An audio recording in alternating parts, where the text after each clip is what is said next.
Good morning dear students. आज हमने topic लिया है growth of nationalism and Indian National Congress. आज हमने टॉपिक लिया है और इसको सब कैटेगराइज भी किया है।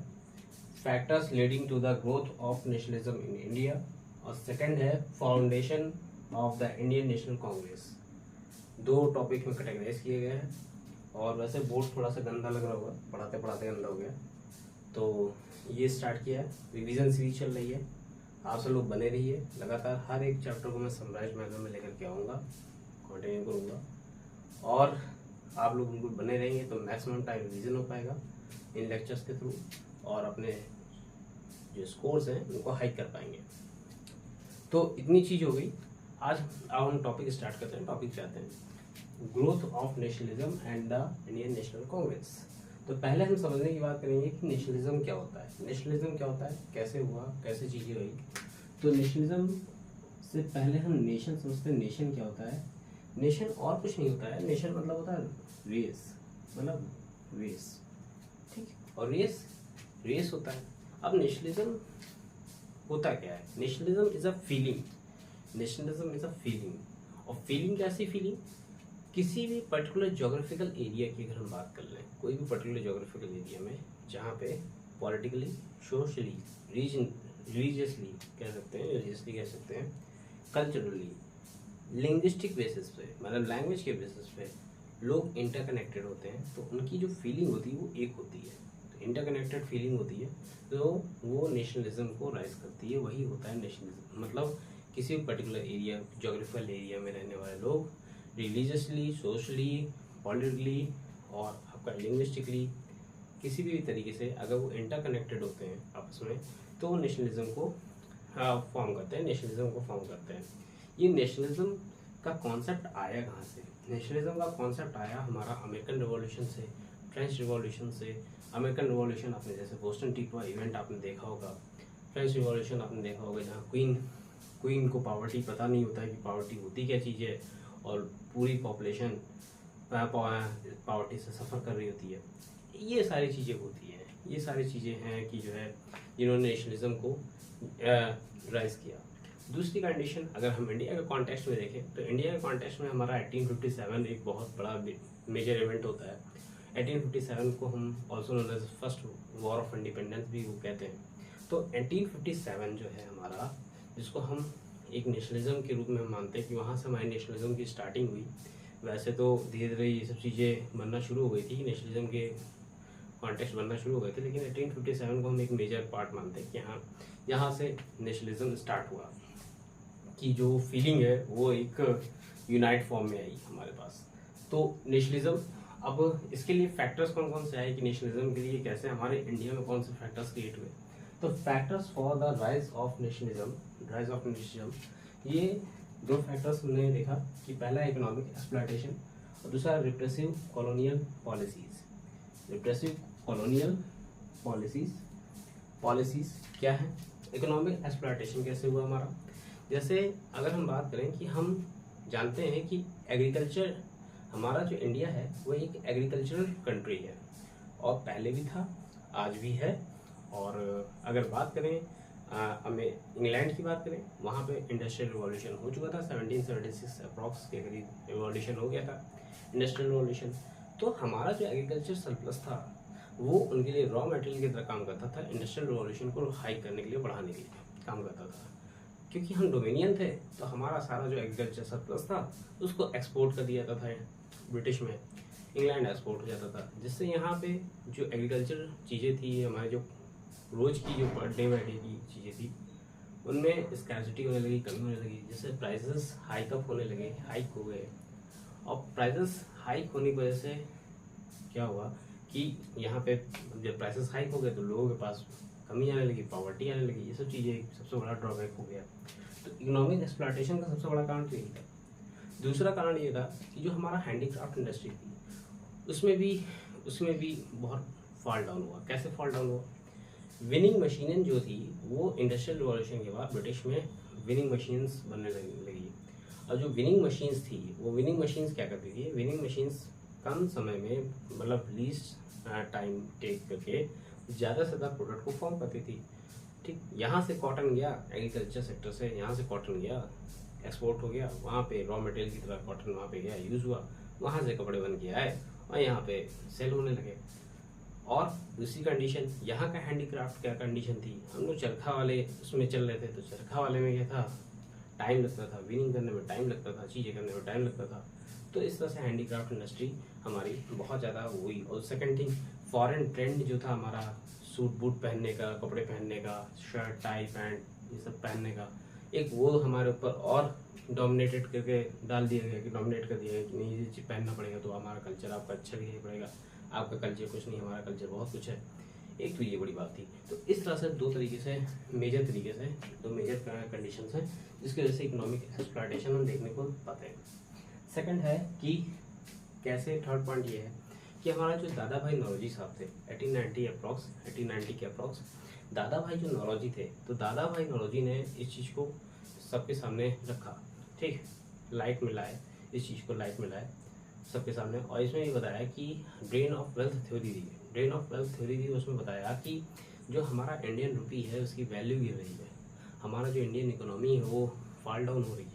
तो अब जो इंडियन रुपी है कंपेरेटिव कॉन्ट्रास्ट पाउंड के बेसिस पे, शीलिंग और 4 पेंस के बेसिस पे बताया उन्होंने, तो इंडियन इकोनॉमी जो फॉल डाउन हो रही है वो फर्स्ट टाइम लोगों के इन प्रेजेंस में सामने ला के रखा, वो किसके फ्रंट में ला के रखा, वो दादा भाई नौरोजी साहब थे। तो दादा भाई नौरोजी साहब ने इस चीज़ को सामने लाए, दादा भाई नौरोजी साहब थे, वो वहाँ ब्रिटिश पार्लियामेंट में मेंबर भी बने थे। फिर उसके बाद दूसरा फैक्टर आता है repressive colonial policies. Repressive colonial policies को हम 3 पार्ट में डिवाइड करते हैं। पहला है Arms Act, Vernacular Press Act और radical discrimination British policies. Arms Act 1878 इसका टाइम पीरियड है, आर्म्स एक्ट 1878 का टाइम पीरियड है। और इसमें क्या होता है कि जो इंडियन लोग हैं वो अब कोई भी आर्म्स या एमिनेशंस अगर रखेंगे अपने पास तो उसके लिए लाइसेंस लेना जरूरी हो जाएगा, ये नेसेसरी कंपलसरी बना दिएगा कि अगर कोई इंडियन है वो अगर आर्म्स या एमिनेशंस अगर अपने पास होल्ड करता है तो क्या होगा, उसको लाइसेंस लेना कंपलसरी हो गया। सेकंड पॉइंट क्या था, द वर्नाकुलर प्रेस एक्ट, ये भी 1878 में आता है, वर्नाकुलर प्रेस एक्ट। इसमें पहली चीज़ उन्होंने कही जो वर्नाकुलर है, वर्ना मतलब होता है, वर्नाकुलर मीन्स होता है नेटिव, यानी जो नेटिव मैगजीन्स हैं, मतलब जो अपनी लैंग्वेज में प्रेस हो रही हैं, प्रिंट हो रही हैं, उनको अपना एड्रेस बताना कंपलसरी है, पहली चीज़। दूसरी चीज़ कि वो ब्रिटिश के अगेंस्ट, ब्रिटिश पॉलिसीज़ के अगेंस्ट में कोई भी चीज़ बोल नहीं सकती हैं, लिख नहीं सकती हैं। दूसरी कंडीशन, 2 कंडीशन उन्होंने बताई, एक्सेप्ट इंग्लिश न्यूज़पेपर, अगर इंग्लिश न्यूज़पेपर है तो उसको राइट है कि चलो ठीक है कुछ बोल रहा है, कह रहा है तो कह सकता है, लेकिन बाकी चीज़ें जो हैं, बाकी पे आपको अपना एड्रेस बताना जरूरी, कहाँ से प्रिंट हो रहा है पेपर, और साथ में ब्रिटिश पॉलिसीज़ के अगेंस्ट में आप कुछ नहीं बोल सकते हैं, वर्नाकुलर प्रेस एक्ट ये आया। इस टाइम पे बहुत सारे इंग्लिश न्यूज़पेपर जैसे the Hindu, times of India, the Pioneer, the guardian, बहुत सारे ऐसे न्यूज़पेपर जो उस समय, इवन द हिंदू तो 1878 की ओरिजिन ही है, इस्टेब्लिशमेंट भी वहीं उसी टाइम पे हुआ था, फॉर्म हुआ था बनना। तो एक ये चीज़ थी। दूसरी सेकेंड पार्ट था radical discrimination British policies. Radical discrimination British policies में सबसे है एल्बर्ट बिल 1883, एल्बर्ट बिल। इसमें क्या कंडीशन थी, इसमें जो उनका कोड थे वो सेपरेट कर दिए गए, ब्रिटिश कोड सेपरेट और इंडियन कोड सेपरेट। इंडियंस को अगर कोई जेल की बात आ रही है या उनके ऊपर कोई कन्विक्शन लगा हुआ है तो कन्विक्शन के लिए जो ब्रिटिश पर्सन था वो एज अ जज बैठ सकता था, लेकिन जो ब्रिटिश हैं, अगर ब्रिटिश कन्विक्टेड है और उनकी अगर सुनवाई होनी है, उनकी अपील होनी है, तो कोई इंडियन पर्सन एज अ जज पोस्ट को होल्ड नहीं कर सकता था, एज अ जज पोस्ट को होल्ड नहीं कर सकता था। ये बहुत बड़ा रीज़न था, ये बहुत बड़ा था। तो ये चीज़ जो थी वो रेडिकल डिस्क्रिमिनेशन सबसे बड़ा था कि एल्बर्ट बिल उसमें बताया कि कोई भी इंडियन पर्सन का जो जज हो सकता है वो ब्रिटिश पर्सन हो सकता है, लेकिन कोई भी ब्रिटिश कन्विक्टेड पर्सन है वो किसी इंडियन जज के सामने वो अपनी अपील नहीं कर सकता, वो उसके लिए कोई इंडियन जज जो है उसको फैसला नहीं सुना सकता है। तो ये एक बड़ा इसमें इश्यू था। तो इतनी चीज़ें हमने समझी। फिर उसके बाद ये चीज़ें हमने समझी फैक्टर्स। तो पहले में तो हमने 2 फैक्टर समझ लिए, कौन कौन से फैक्टर थे। सेकेंड क्या था, socio religious reforms movement. Social religious reform movement start हुआ जिससे नेशनलिज्म की भावना लोगों के अंदर आई। पहले सब अलग अलग तरीके से अपने अपने तरीके से अपने प्रॉफिट्स के लिए केवल फाइट करते थे, देखा जाता था। लेकिन धीरे धीरे सोशल रिलीजियस रिफॉर्म जब आए तो लोगों को एक इकट्ठा करने की कोशिश की गई कि एक यूनाइट मैनर में इकट्ठा हो, एक अच्छी खासी मॉब बन सके, लोग जो है एक सबकी फीलिंग्स कनेक्ट हो सकें। फीलिंग को कनेक्ट करने की बात आई तो उसमें आपके राजा राम मोहन राय आ गए। राजा राम मोहन राय जिन्होंने 1828 में ब्रह्म समाज ठीक है इस्टेब्लिश किया। ये कास्ट को मानते नहीं थे, कहते कि ये कास्ट जैसी चीज़ कुछ नहीं होती है, और बाकी किसी भी तरीके का डिस्क्रिमिनेशन को मानने का मना कर दिया। बाकी भी चीज़ों को, जो अच्छी चीज़ें थी उनको भी उन्होंने एक्सेप्ट किया, और जो ख़राब चीज़ थी हिंदू और क्रिश्चियन दोनों ही रिलीजन में, उसको उन्होंने जो है उसके अगेंस्ट में उन्होंने कंट्रोवर्शियल ठीक है डिबेट करी। और साथ में दूसरे स्वामी विवेकानंद 1897 बेलूर मठ ठीक, और 1897 to 1905 स्वामी विवेकानंद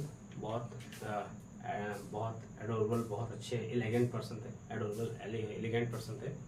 और इन्होंने क्या किया था, इन्होंने भी बहुत सारे रिफॉर्म्स किए, पूरे एक यूनिटी की बात कही इन्होंने, यूनिटी में डिवाइड होना, यूनिटी में इकट्ठा करने की बात कही सबको, और बहुत सारे मूवमेंट किए, इन्होंने भी रिफॉर्म किए।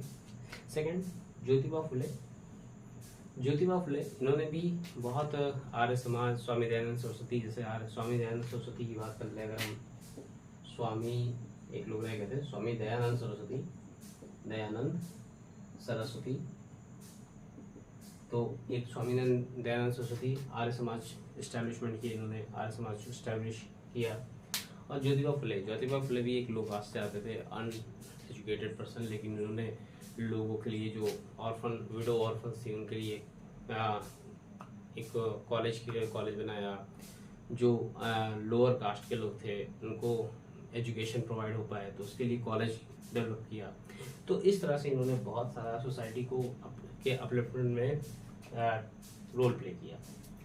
थर्ड पॉइंट है role of press and Indian literature. ये भी एक बहुत बड़ा बात थी। रोल ऑफ प्रेस क्या, जैसे अमृत बाजार पत्रिका,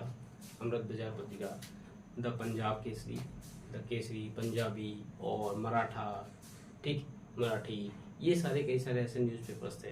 तो ये सारे जो न्यूज़पेपर्स थे इन्होंने बहुत रोल प्ले किया। इन्होंने अपने फ्रीडम फाइटर्स, जो हमारे फ्रीडम फाइटर्स थे 1857 में किए, ये जो फ्रीडम फाइटर्स थे उनके बारे में बताया।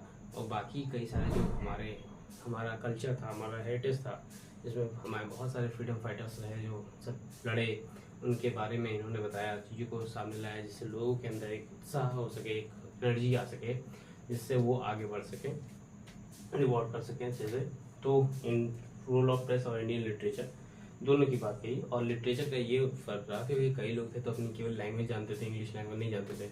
और कोई चीज़ इंग्लिश में आ रही है तो चीज़ें बताना कठिन था, तो अपनी लैंग्वेज में वो सब निकलते थे, तो लोगों के पास ज़्यादा डिस्ट्रीब्यूट हो जाती थी, लोग ज़्यादा कनेक्ट हो पाते थे। इसका एक बड़ा रोल रहा। दूसरा रीडिस्कवरी ऑफ इंडिया। इसमें देखिए, इसमें इन्फ्लुएंस ऑफ वेस्टर्न एजुकेशन में क्या था कि जो ब्रिटिशर्स थे उन्होंने वुमेन एजुकेशन को प्रमोट किया। उन्होंने वुमेन एजुकेशन को अपने प्रॉफिटेबल के लिए प्रमोट किया। उन्होंने एक हायरार्की ऐसा बनाने की कोशिश की कि जो उनके लिए वर्क कर सके, तो उन्होंने एजुकेशन प्रोवाइड करना शुरू किया, वेस्टर्न कल्चर एजुकेशन की प्रोवाइड की, जिससे लोगों के अंदर क्या हुआ, यहाँ पे अवेयरनेस डेवलप हुई या कि हम लोग जो स्लेव की तरह वर्क कर रहे हैं वो ऐसा क्यों है, ऐसा किस तरह से है, क्यों हम अपने ही नेशन में रह करके दूसरों से अपनी चीज़ों के लिए कुछ कह नहीं सकते हैं, डिमांड तक नहीं कर सकते हैं। तो ये सारी चीज़ें थी। तो इन्फ्लुएंस ऑफ वेस्टर्न एजुकेशन। दूसरा आपका development of transport and the means of communication. दूसरा आपका बता दें कि इंडिया में कम से कम 1905 के अप्रॉक्स 45,000 किलोमीटर के करीब 45,000 किलोमीटर के करीब रेलवे लाइन हो गई थी, बन गई थी। और बाकी पोस्ट लाइंस बनने लगी थी। Mumbai to Thane railway line बन रही थी, पोस्ट ऑफिस डेवलप हो रहे थे, पोस्टल लाइंस डेवलप हो रही थी। इससे क्या हो रहा था कि जो ब्रिटिशर्स थे उन्होंने अपने लिए किया था कि ज़्यादा से ज़्यादा कनेक्टिविटी हो पाएगी, और ज़्यादा से ज़्यादा कनेक्टिविटी हो पाएगी तो हम ज़्यादा से ज़्यादा एरिया को कंट्रोल कर पाएंगे।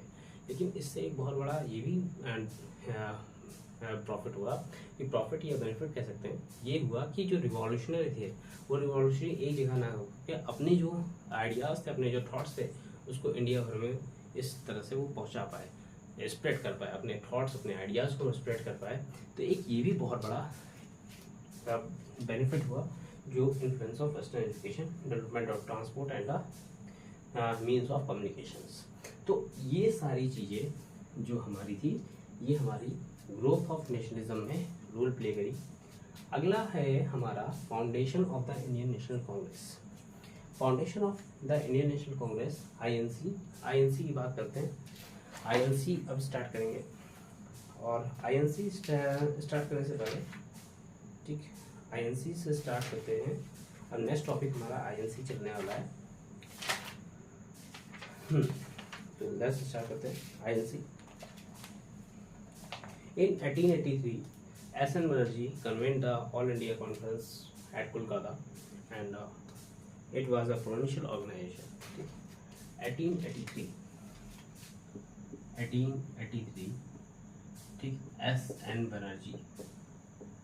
बैनर्जी ये हमारे थे। इन्होंने क्या किया था, पहली इन्होंने ऑल इंडिया कॉन्फ्रेंस बनाई थी, नेशनल कॉन्फ्रेंस इन्होंने बनाई थी, ऑल इंडिया नेशनल कॉन्फ्रेंस, और एट कोलकाता में इसमें इस्टेब्लिश की थी। और इसमें ये कहा था कि जितने भी थॉट जो अच्छे पर्सन्स हैं, जो जिनके अंदर थिंकर्स हैं, अच्छे थिंकर्स हैं, जो इंडिया में रिवॉल्यूशन ला सकते हैं, जो इंडिया के इंडिपेंडेंस में पार्टिसिपेट कर सकते हैं, वो अपने थॉट्स को यहाँ रखें। जिससे क्या होगा कि हम सारे अपने जो अच्छे थॉट्स हैं उनको एक्सचेंज कर सकें और ज़्यादा से ज़्यादा स्प्रेड कर सकें, लोगों तक पहुँचा सकें। तो इंडियन नेशनल कांग्रेस की बात यहाँ से आई, और इसके बाद न्यू लेक्चर में स्टार्ट करेंगे इसको। Thank you.